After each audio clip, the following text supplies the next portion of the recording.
Ali bin Abi Thalib radhiyallahu anhu adalah sepupu dari Nabi Muhammad sallallahu alaihi wasallam. Tepatnya, ia merupakan putra dari Abi Thalib, pamannya Rasulullah sallallahu alaihi wasallam. Selain menjadi kerabat terdekatnya Rasulullah, Ali bin Abi Thalib juga merupakan menantu beliau, yakni suami dari Fatimah Az-Zahra radhiyallahu anhuma. Sepeninggal Rasulullah sallallahu alaihi wasallam, Ali bin Abi Thalib juga ditunjuk menjadi salah satu dari 4 khalifah yang memimpin umat Islam. Tepatnya, ia adalah khalifah terakhir yang menggantikan Khalifah Utsman bin Affan radhiyallahu anhu. Beliau adalah orang yang sangat cerdas dan selalu mementingkan ilmu pengetahuan daripada harta kekayaan. Saking cerdasnya Ali bin Abi Thalib, Khalifah Abu Bakar, Khalifah Umar, dan Khalifah Utsman sering datang kepadanya untuk meminta pendapat dan bantuan untuk memecahkan sebuah masalah. Di video kali ini kita akan merangkum kisah beliau dari awal sampai akhir, dan semoga kita bisa mengambil pembelajaran dan ikhtibar dari kisah beliau. Namun sebelum itu dukung dan support channel kami dengan cara like, subscribe dan tulis komentar kalian di kolom komentar tentang kisah ini. Dan bagi kalian yang sudah subscribe dan menonton video kami, terima kasih dan semoga Anda terhibur dan terinspirasi dengan kisah-kisah yang kami sajikan. Baiklah kalau begitu mari kita mulai kisahnya. Bismillah. Ali bin Abi Thalib yang bernama asli Haidar lahir di Makkah pada 13 Rajab, 10 tahun sebelum Nabi Muhammad SAW diangkat menjadi Rasul. Semenjak lahir, Ali bin Abi Thalib diasuh oleh Nabi Muhammad SAW. Sosok Ali sudah menjadi penghibur bagi Nabi yang saat itu tidak memiliki anak laki-laki. Nabi Muhammad jugalah yang menyematkan nama Ali tersebut. Saat Nabi diangkat menjadi Rasul dan mulai berdakwah, Ali termasuk dalam orang-orang pertama yang mempercayainya. Ali tergolong dalam as-sabiqunal awwalun atau orang-orang yang pertama masuk Islam. Ali memeluk Islam saat masih berusia remaja. Ali dikenal sebagai sahabat yang memiliki akhlak terpuji misalnya bersikap pemurah, dermawan, rendah hati, jujur, memegang amanah, disiplin dan merasa cukup dengan apa yang diberikan Allah Subhanahu wa Ta'ala. Ali hidup dengan sederhana, makan dengan lauk cuka, minyak, dan roti kering. Pakaian yang digunakannya pun juga sederhana, hanya untuk menutupi tubuh dari cuaca panas dan dingin. Sebagai pemimpin, Ali dikenal sebagai orang yang berakhlak baik dan senantiasa membantu orang lain. Ia berkeliling pasar untuk berdakwah, mengingatkan manusia untuk bertakwa kepada Allah Subhanahu wa Ta'ala, dan melakukan transaksi jual-beli dengan baik. Salah satu momen penting dalam hidup Ali adalah ketika ia menjadi tameng Nabi Muhammad SAW selama peristiwa hijrah.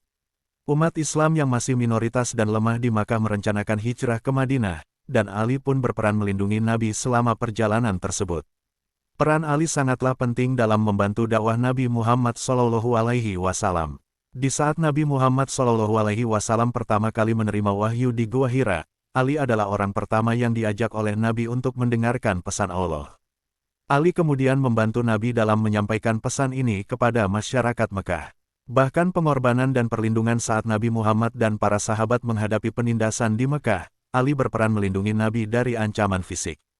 Pada malam keberangkatan hijrah dari Mekah ke Madinah, rumah Rasulullah SAW dikepung oleh orang-orang kafir Quraisy yang berniat membunuh beliau. Saat itu, Ali bin Abi Thalib berperan menggantikan Nabi Muhammad SAW di tempat tidurnya. Tindakan ini bertujuan untuk mengelabui para pengepung rumah Rasulullah. Orang-orang kafir menyangka bahwa Nabi Muhammad SAW masih tidur, berbaring di tempat tidurnya, padahal sebenarnya beliau menyelinap dan berangkat hijrah bersama Abu Bakar. Berkat keberanian Ali, akhirnya Rasulullah SAW bisa selamat dari ancaman pembunuhan. Perjalanan ini dikenal sebagai hijrah yang menjadi titik awal dalam sejarah Islam. Di Madinah, Rasulullah SAW membangun komunitas Muslim yang kuat dan mengatur berbagai aspek kehidupan, termasuk hukum, ekonomi, dan sosial. Ali adalah seorang pengajar dan pendakwah yang gigih. Dia berkeliling pasar Mekah untuk berbicara tentang Islam dan mengajak orang-orang untuk beriman. Ali juga terlibat dalam perdebatan dengan musuh-musuh Islam dan membela kebenaran. Peran dalam pertempuran, Ali adalah pejuang yang ulung. Dia berpartisipasi dalam banyak pertempuran, termasuk pertempuran Badar, Uhud, dan Khandaq. Keberanian dan ketangguhannya di medan perang menginspirasi banyak orang. Pada saat Perang Badar, kaum muslimin dihadapkan pada pasukan Quraisy yang jauh lebih besar dan lebih terlatih. Ali yang masih muda, berusia sekitar 25 tahun, menjadi salah satu pahlawan di medan perang. Berkat ketangkasannya, banyak musuh Quraisy yang tewas di tangannya. Salah satu momen epik adalah ketika Ali berhadapan dengan Amr bin Abduwud al-Amiri, seorang pendekar Quraisy yang ulung. Amr, dengan sombongnya, menantang kaum muslimin untuk bertanding. Tidak ada yang berani menanggapinya, kecuali Ali. Dengan keberanian yang luar biasa, Ali berdiri dan menawarkan diri untuk melawan Amr. Rasulullah Shallallahu Alaihi Wasallam awalnya ragu, karena Amr terkenal sebagai pendekar yang sangat berpengalaman. Namun, Ali bersikeras dan akhirnya diberi izin oleh Nabi Muhammad Shallallahu Alaihi Wasallam. Duel sengit pun terjadi, dan Ali pun berhasil mengalahkan Amr dengan menggunakan pedang Zulfikar, senjata legendaris yang diberikan kepadanya oleh Rasulullah Shallallahu Alaihi Wasallam. Pedang Zulfikar adalah salah satu dari 9 pedang legendaris yang dimiliki oleh Rasulullah Shallallahu Alaihi Wasallam. Nama Zulfikar berasal dari kata fikar, yang artinya pembedaan atau pembagian. Bentuknya dikenal dalam beragam versi, tetapi yang paling populer adalah pedang yang melengkung dengan ujung ganda. Sejarah asal-usul pedang Zulfikar masih dikelilingi misteri. Menurut kepercayaan umat Muslim, pada masa Perang Badar, Nabi Muhammad SAW mematahkan sebuah ranting yang secara ajaib berubah menjadi pedang Zulfikar. Ada juga berpendapat bahwa pedang Zulfikar dikirim oleh Allah Subhanahu wa Ta'ala melalui malaikat Jibril saat Nabi Muhammad berdoa dalam pertempuran Khandaq. Pada akhirnya, pedang Zulfikar diwariskan oleh Nabi Muhammad SAW kepada Ali bin Abi Thalib pada masa Perang Uhud. Berkat pedang ini, kaum Muslim berhasil memenangkan pertempuran melawan para musuh Islam. Ali selalu membawa pedang Zulfikar dalam berbagai pertempuran, dan keduanya menjadi kunci kemenangan kaum Muslimin. Desain pedang ini bahkan memiliki ukiran berbahasa Arab yang berbunyi, Ia Fata, Ila, Ali, Ia Saif, Ila Zaifikar, yang berarti tidak ada pemuda selain Ali dan tidak ada pedang selain Zulfikar. Dan kemenangan ini menjadi bukti keberanian dan ketangkasan Ali dalam mempertahankan Islam dan kaum Muslimin. Ali bin Abi Thalib menjadi khalifah yang keempat setelah wafatnya Utsman bin Affan. Selama memimpin Ali dikenal sebagai pemimpin yang adil dan tegas. Ali bin Abi Thalib adalah salah satu Khulafaur Rasyidin, yang merupakan pemimpin-pemimpin Islam setelah wafatnya Nabi Muhammad SAW. Pada tahun 35 Hijriah, Ali dinobatkan sebagai khalifah keempat. Meskipun masa kekhalifahannya singkat, hanya 5 tahun, Ali berhasil mencapai banyak prestasi. Ia sering berkeliling untuk membantu orang yang membutuhkan bantuan atau bertanya padanya. Ali juga mengganti beberapa pejabat yang kurang cakap demi pemerintahan yang efektif dan efisien. Selain itu, ia membenahi keuangan negara atau Baitul Mal, menyita harta yang diperoleh secara tidak benar untuk keperluan rakyat. Ali juga berhasil menyebarkan ajaran Islam melebihi jangkauan Khulafaur Rasyidin sebelumnya. Ia juga memajukan bidang ilmu bahasa, termasuk ilmu nahwu tata bahasa Arab untuk membantu orang non-Arab memahami Al-Quran dan hadis. Selama masa kepemimpinannya sebagai khalifah, Ali bin Abi Thalib menghadapi berbagai tantangan yang memerlukan ketegasan dan kebijaksanaan. Seperti menghadapi perpecahan di kalangan umat Islam, beberapa kelompok menentang kepemimpinannya dan menginginkan penguasa lain. Ali berusaha menjaga stabilitas dan rekonsiliasi antara para sahabat dan pendukungnya. Selama masa kepemimpinannya, terjadi perang Jamal melawan Aisyah, Talha, dan Zubair. Ali memimpin pasukan Muslim melawan sahabat-sahabat Nabi yang berseberangan dengannya. Meskipun konflik ini menyakitkan, Ali berusaha menyelesaikannya dengan bijaksana. Beliau pun juga menghadapi perang Siffin melawan pasukan Muawiyah, gubernur Suriah. Konflik ini berlangsung lama dan menguras sumber daya, meskipun berusaha mencapai perdamaian, tetapi akhirnya terjadi pertempuran yang berdampak besar pada umat Islam. Pada masa kepemimpinannya Ali juga menghadapi pemberontakan dari kelompok Khawarij yang menentang kebijakan pemerintahannya. Meskipun Ali berusaha berdialog, pemberontakan ini berujung pada pembunuhan terhadapnya. Ali pun juga pernah berjuang mengatasi krisis ekonomi dan mengelola keuangan negara. Ia memperbaiki administrasi dan mengawasi distribusi kekayaan secara adil. Ali menghadapi tantangan ini dengan keberanian, keadilan, dan keteguhan. Meskipun masa kepemimpinannya singkat, ia meninggalkan warisan yang menginspirasi dan mengajarkan pentingnya kepemimpinan yang bijaksana dalam menghadapi berbagai situasi. Ali bin Abi Thalib juga mengumpulkan dan menghimpun hadis-hadis Nabi untuk memastikan penyebaran ajaran agama Islam yang baik dan benar. Pada awal masa kenabian, Rasulullah Shallallahu Alaihi Wasallam melarang para sahabat menulis hadis, namun kemudian mengizinkannya. Ali sendiri memiliki lembaran yang berisi pemahaman tentang hukum tawanan perang dan larangan membunuh orang kafir. Abu Bakar pun memiliki lembaran yang berisi tentang sedekah dan cap cincin Rasulullah Shallallahu Alaihi Wasallam. Ali juga memiliki lembaran yang memuat pemahaman tentang akal dan hukum tawanan perang. Dan Abdullah bin Amr bin Ash memiliki lembaran yang dikenal sebagai lembaran kebenaran, berisi hadis-hadis yang didengar langsung dari Rasulullah Shallallahu Alaihi Wasallam. Ali adalah seorang intelektual yang memahami hukum-hukum Islam secara mendalam. Ia belajar langsung dari Nabi Muhammad dan memiliki pengetahuan luas tentang sumber-sumber hukum, termasuk hadis.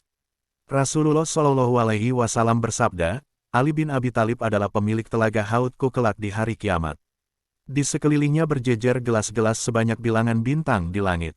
Luas telaga Haudku itu sejauh antara Jabiyah dan Sana.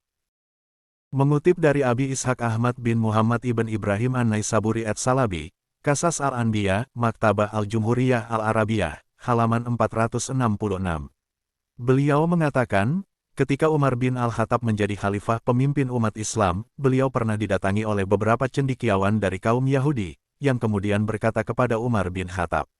Mereka berkata, "Wahai Umar, kamu pemimpin Islam setelah Muhammad dan sahabatnya Abu Bakar, kami ingin bertanya beberapa hal kepadamu. Jika kamu mampu menjawabnya, maka kami mengakui bahwa Islam adalah benar dan Muhammad adalah seorang nabi. Namun jika kamu tidak mampu menjawab, maka kami akan mengatakan bahwa Islam bukan agama yang benar dan Muhammad bukanlah nabi." Umar menerima tantangan tersebut, sekalipun konsekuensinya sangat fatal, yaitu, agama Islam yang tidak akan diakui oleh kaum Yahudi sebagai agama yang benar, jika beberapa pertanyaan yang dilayangkan tidak mampu terjawab. Umar berkata, "Bertanyalah sesuka hati kalian." Kemudian kaum Yahudi bertanya beberapa hal. Yang pertama, beritahu kami tentang kunci penutup langit. Yang kedua, beritahu kami tentang kunci pembuka langit. Yang ketiga, beritahu kami tentang sebuah kuburan yang bisa berjalan sendiri bersama mayitnya. Yang keempat, beritahu kami tentang makhluk yang memperingatkan kaumnya, namun ia bukan dari bangsa jin dan manusia. Yang kelima, beritahu kami tentang 5 makhluk yang berada di bumi namun tidak terlahir dari rahim seorang ibu. Yang keenam, beritahu kami tentang apa yang diucapkan sebuah burung dalam pekikannya. Yang ketujuh, beritahu kami tentang apa yang dikatakan ayam jago dalam lengkingannya. Yang kedelapan, beritahu kami tentang apa yang dikatakan kuda dalam ringkikannya. Yang kesembilan, beritahu kami tentang apa yang diucapkan keledai dalam ringkikannya. Yang kesepuluh, beritahu kami tentang apa yang dikatakan katak dalam suaranya. Dan yang kesebelas, beritahu kami tentang apa yang dikatakan sejenis burung di dalam siulannya. Dikutip dari Sayyid Murtado Al-Fairuzabadi, Fadail Al-Qomsah min As-Syiha As-Sitah, Mansyurat Fairuzabadi, 1424, Juz 2, halaman 326. Umar bin Khattab pun kewalahan untuk menjawab beberapa pertanyaan yang dilayangkan oleh kaum Yahudi tersebut, hingga beliau memegang kepalanya karena sangat sulitnya mencari jawaban. Dengan bijak Umar mengatakan secara jujur bahwa beliau tidak bisa menjawab beberapa pertanyaan dari kaum Yahudi. Sebagai konsekuensinya, kaum Yahudi seketika menerkam Umar dengan mengatakan, "Kalau begitu, kami bersaksi bahwa Muhammad bukanlah seorang nabi dan Islam bukanlah agama yang benar." Pada waktu itu para sahabat yang membersamai Umar tidak terima dengan pernyataan yang disampaikan oleh kaum Yahudi.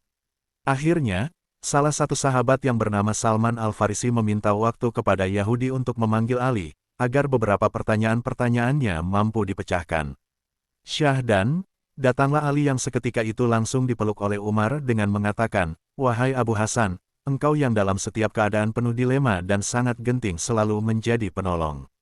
Seketika itu, dengan kedalaman ilmu yang dimiliki Sayyidina Ali, beliau langsung menantang kaum Yahudi dan menjawab dengan lugas pertanyaan-pertanyaan tingkat tinggi dari kaum Yahudi dengan syarat, jika beliau bisa menjawab pertanyaan kaum Yahudi dengan referensi kitab Taurat, maka mereka harus masuk Islam dan harus beriman. Kaum Yahudi menerima tantangan Ali bin Abi Thalib. Yang pertama, kunci penutup langit adalah syirik kepada Allah, dengan alasan jika seorang hamba menyekutukan Allah, maka amalnya tidak akan terangkat ke langit atau tidak diterima. Dan yang kedua, kunci pembuka langit adalah 2 kalimat syahadat. Yang ketiga, kuburan yang bisa berjalan sendiri beserta mayitnya ialah merupakan sebuah ikan paus yang menelan Nabi Yunus, yang kemudian berjalan menuju laut yang 7. Yang keempat, makhluk yang memperingatkan kaumnya dan ia bukan dari bangsa jin dan manusia adalah Raja Semut di masa Nabi Sulaiman. Yang kelima, 5 makhluk yang bisa berjalan di atas bumi namun tidak terlahir dari sebuah rahim ibu adalah Nabi Adam, Ibu Hawa, unta betina di masa Nabi Saleh, kambing di masa Nabi Ibrahim dan tongkatnya Nabi Musa. Yang keenam, yang diucapkan sebuah burung dalam pekikannya adalah, Al-Rahman ala al-Arsy istawa. Yang ketujuh, yang dikatakan ayam jago dalam lengkingannya ialah, Uskuru Allah ya gafilin. Yang kedelapan, yang dikatakan kuda dalam ringkikannya adalah, Iza masya al-mu'minuna ila al-kafirin, Allahumma unsur ibadaka al-mu'minin ala al-kafirin. Yang kesembilan, yang diucapkan keledai dalam ringkikannya ialah, La'ana Allah al-usyar wa yanhaku fi ayuni asyayatin. Yang kesepuluh, yang dikatakan katak dalam suaranya adalah, Subhana Rabi al-Mabud al-Musabah filujai al-Bihar. Dan yang ke-11, yang dikatakan sejenis burung dalam siulannya ialah, Allahumma ilan mubgidi Muhammad wa ali Muhammad. Dikutip dari Abi Ishaq Ahmad bin Muhammad ibn Ibrahim an-Naisaburi ats-Salabi, Qasas al-Anbiya, Maktabah al-Jumhuriyah al-Arabiyah, halaman 467. Seketika para cendekiawan kaum Yahudi, yang beranggotakan 3 orang, takjub akan kecerdasan Ali bin Abi Thalib dengan jawaban-jawaban jenius yang disuguhkan. Sebagai konsekuensinya, maka mereka mengucapkan 2 kalimat syahadat dan seketika mereka beriman dan masuk Islam. Pada tahun kedua Hijriyah atau setahun setelah Nabi Muhammad SAW dan pengikutnya hijrah ke Madinah, Ali bin Abi Thalib menikahi Sayyidah Fatimah Az-Zahra. Ali bin Abi Thalib dan Sayyidah Fatimah Az-Zahra memiliki kisah cinta yang indah dan menginspirasi. Fatimah adalah putri kesayangan Rasulullah SAW, dan Ali pun jatuh hati padanya sejak lama. Mereka tumbuh bersama sejak kecil, dan Ali terpesona oleh kesantunan, ibadah, dan kecantikan Fatimah. Meskipun Ali tertahan oleh lamaran sahabat lain, seperti Abu Bakar dan Umar bin Khattab, akhirnya Allah menyatukan mereka dalam ikatan pernikahan. Dalam pernikahan ini, Ali dan Fatimah memiliki 2 putra, Hasan dan Husain, serta 2 putri, Zainab dan Ummu Kulsum. Fatimah Az-Zahra, putri Nabi Muhammad SAW dan istri Ali bin Abi Thalib, memiliki peran yang sangat penting dalam mendukung Ali selama masa kepemimpinannya sebagai khalifah. Kesetiaan dan dukungan moral Fatimah adalah pendamping setia Ali. Dia memberikan dukungan moral, semangat, dan nasihat kepada suaminya selama masa pemerintahannya. Kehadirannya memberikan ketenangan dan kekuatan bagi Ali. Pengelolaan rumah tangga dan keluarga Fatimah sangatlah bijaksana. Dia memastikan kebutuhan keluarga terpenuhi, mengasuh anak-anak mereka, dan menjaga harmoni dalam keluarga. Ini memungkinkan Ali untuk fokus pada tugas-tugas kepemimpinannya. Pengayom dan penyambung tradisi Fatimah adalah penjaga tradisi keluarga Nabi. Dia mewariskan nilai-nilai Islam dan etika kepada generasi berikutnya. Kehadirannya sebagai ibu dan istri memberikan contoh teladan bagi umat Islam. Advokasi keadilan dan kepemimpinan Fatimah mendukung Ali dalam memperjuangkan keadilan dan menegakkan hukum Islam. Dia berbicara atas nama suaminya dan memperjuangkan hak-hak rakyat. Fatimah juga mengajarkan nilai-nilai keberanian dan ketabahan. Peran dalam konflik politik ketika terjadi konflik politik dan pemberontakan, Fatimah tetap berada di sisi Ali. Dia mendukungnya dalam menghadapi tantangan dari para sahabat lain dan mempertahankan keutuhan kepemimpinan Ali. Kisah cinta, kesetiaan, dan dukungan Fatimah kepada Ali adalah contoh nyata bagaimana pasangan suami istri dapat saling melengkapi dan berkontribusi dalam membangun masyarakat yang adil dan berkeadilan. Ali bin Abi Thalib sendiri baru menjadi khalifah usai wafatnya Khalifah Utsman bin Affan. Ali terpilih menjadi pengganti Utsman sehingga pada tahun 35 Hijriah dia dinobatkan sebagai khalifah keempat, seperti dinukil dari buku Sejarah Peradaban Islam tulisan Ahmad Shaufi dan Hasmi Fadilah. Ali bin Abi Thalib menjadi khalifah selama 5 tahun, mulai dari 35 Hijriah sampai beliau wafat pada 40 Hijriah. Kisah wafatnya Ali pun cukup tragis. Diceritakan dalam buku Kisah 10 Pahlawan Surga oleh Abu Zain, usai Khalifah Utsman bin Affan wafat banyak terjadi fitnah di kalangan umat Islam. Karenanya, masa kekhalifahan Ali bin Abi Thalib tergolong sebagai waktu-waktu yang sulit. Banyak pemberontak menyebarkan berita bohong bahwa seharusnya yang menjadi khalifah ialah Muawiyah, bukan Ali bin Abi Thalib. Penyebar fitnah itu ialah Abdurrahman Amru atau Ibnu Muljam, Al-Burak bin Abdullah At-Tamimi, dan Amru bin Bakar At-Tamimi. Ibnu Muljam kala itu pergi menuju Kufah untuk menjalankan rencana kejinya. Dengan pedang yang ia bawa, ia melukai Ali bin Abi Thalib yang kala itu hendak pergi ke masjid untuk sholat subuh.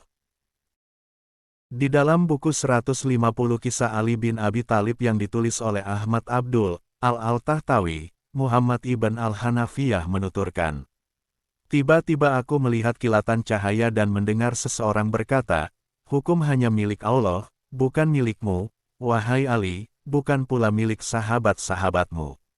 Aku melihat pedang, lalu disusul pedang kedua. Aku mendengar Ali berteriak, 'Tangkap orang itu.' Orang-orang pun mengepungnya dari segala penjuru.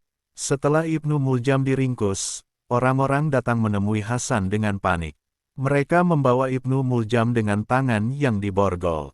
Tiba-tiba Ummu Kulsum binti Ali berteriak sambil menangis seraya berkata, 'Wahai musuh Allah, ayahku pasti akan baik-baik saja dan Allah akan menghinakanmu.'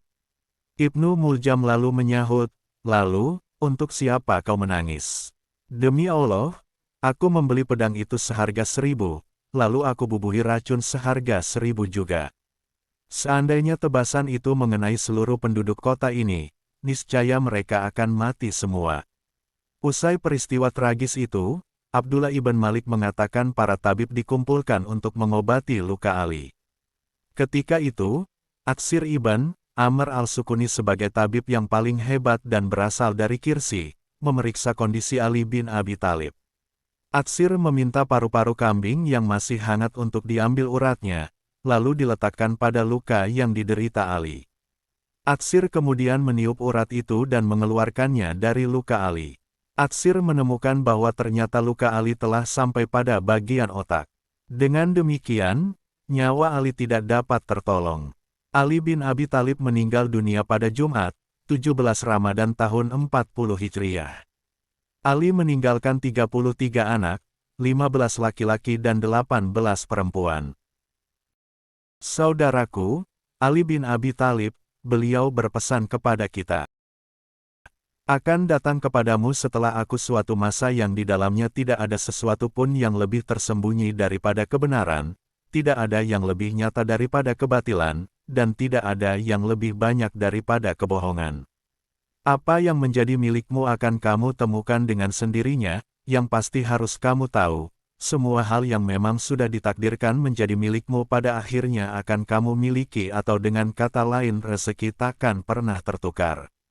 Jangan menjelaskan tentang dirimu kepada siapapun, karena yang menyukaimu tidak membutuhkan itu, dan yang membencimu tidak mempercayai itu. Sebodoh-bodoh manusia ialah yang tidak mampu mendapatkan kawan-kawan untuk dirinya, tetapi yang lebih bodoh lagi ialah yang menyebabkan perginya mereka yang telah didapatkannya. Tetaplah tenang, karena apa yang ditakdirkan untukmu akan datang kepadamu. Jangan terlalu berharap pada dunia, karena takdir sudah ditentukan oleh Yang Maha Kuasa. Terimalah apa yang terjadi dalam hidupmu dengan lapang dada, karena itu adalah takdirmu. Jangan berkawan dengan orang yang berbudi rendah, sebab ia akan menjualmu dengan semurah harga. Dan jangan berteman dengan seorang pendusta, sebab ia sama saja dengan fata morgana, mendekatkan bagimu yang jauh dan menjauhkan yang dekat. Tiada kekayaan yang lebih utama daripada akal, tiada keadaan yang lebih menyedihkan daripada kebodohan, dan tiada warisan yang lebih baik daripada pendidikan." Sebelum meninggal, Ali berwasiat kepada Al-Hasan dan Al-Husain, dengan takwa kepada Allah, zakat, menahan marah, silaturahim, bijak menghadapi orang bodoh, memperdalam agama, konsisten dalam perkara, berpegang teguh pada Al-Quran, bertetangga yang baik, amar makruf nahi mungkar, menjauhi kekejian. Ali juga berwasiat menjaga saudara keduanya yaitu Muhammad bin Al-Hanafiyah, dan berwasiat agar mereka saling menjaga. Wasiat itu ditulis dalam catatan wasiat Ali. Saudaraku, ketekunannya dalam berdakwah dan kepemimpinannya yang adil, mengajarkan kita untuk berpegang teguh pada nilai-nilai kebaikan dan keadilan. Kisah beliau mengajarkan kepada kita untuk memperkuat iman dan berpegang teguh pada kebenaran, meskipun situasi yang sangat sulit. Sikap beliau mengajarkan kita tentang pentingnya berbuat baik kepada sesama dan memberikan bantuan tanpa pamrih. Kita dapat belajar dari ketabahannya dan bagaimana dia menghadapi tantangan dengan keberanian dan keteguhan hati. Semoga kita bisa meneladani dan mengambil banyak faedah serta manfaat yang banyak dari kisah beliau. Terima kasih telah menonton video kami dalam perjalanan menelusuri kisah-kisah dan cerita yang menginspirasi. Semoga apa yang kami bagikan hari ini dapat menambah pengetahuan dan menjadi inspirasi serta menambah cahaya iman di dalam kehidupan kita. Sampai jumpa di video dan kisah berikutnya, dan ingatlah selalu, kebaikan yang kita sebar akan kembali kepada kita. Salam hangat dan teruslah berbagi kebaikan. Wassalamualaikum warahmatullahi wabarakatuh.